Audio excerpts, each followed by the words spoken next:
Bugungi darsimiz yo'l, vaqt va tezlik. Bu nima degani? Yo'lni, vaqtni, tezlikni bir-biriga bog'lab tushuntirib beramiz. Birinchi o'zi yo'l nima va u qaysi harf bilan belgilanadi deyishimiz mumkin. Yo'l S harfi bilan belgilanadi. Ya'ni ingliz tilida yo'l va yuza tushunchalari ingliz tilida aytilgan va ana shu so'zni bosh harfi sifatida qolib ketgan. Tezlik V harfi bilan belgilanadi. Bu ham ingliz tilidan olingan so'z. Vaqt T harfi bilan belgilanadi. Ya'ni ingliz tilida time so'zidan olingan. Qolgan so'zlarni yaxshi bilmayman, shuning uchun. Xullas, boshladik. Nima qilamiz birinchi? Yo'lni topish uchun oddiy koordinata chizig'ini chizib olamiz. Ya'ni to'rtburchak shaklga o'xshash holatga olib kelishimiz kerak. Koordinata chizig'i x, y bo'lishi kerak. Biz nima qilamiz shu yerda? X ni o'rniga v ni, y ni o'rniga t ni qo'yib olamiz. Bu yerda hech qanaqa farq yo'q, shunchaki o'rnlarini almashtirib olyapmiz xolos. Endi 1 soat yoki 2 soat ichida mana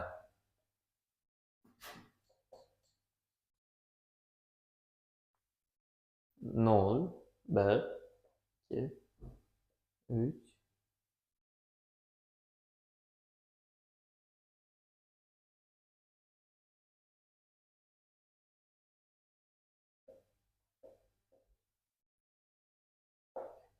ana. Bu yerda qanchadir vaqt ichida, ya'ni 2 soat yoki 3 soat ichida o'tgan masofani topishimiz kerak. Ya'ni 2 soat ichida mana 2 belgilab olyapmiz. Bir mashina 3 km/soat tezlik bilan harakatlandi desak, 2 ni 3 ga olib kelamiz va birlashtiramiz. Mashina aynan shu yerga yetib keldi mana. Bu yerda masofa nima bo'ladi deganda 3 ni mana bu tomoni 3, bu tomoni esa mana 2. 2 ga ko'paytiramiz. Ya'ni oddiy to'rtburchak yuzasi singari S barobar 3 ko'paytirilgan 4, 2 degan narsa bo'ladi. Shunda 6 kilometr. Bu oddiy qoidalar. Endi shu formula orqali mana S ko'paytirilgan barobar V ko'paytirilgan T formula orqali biz vaqtni, ya'ni T ni topib olishimiz mumkin. Ya'ni masofani tezlikka bo'lganimiz.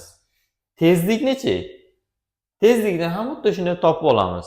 Ya'ni S yo'lni T vaqtga bo'lganimiz. Bugungi darsimiz shundan iborat edi.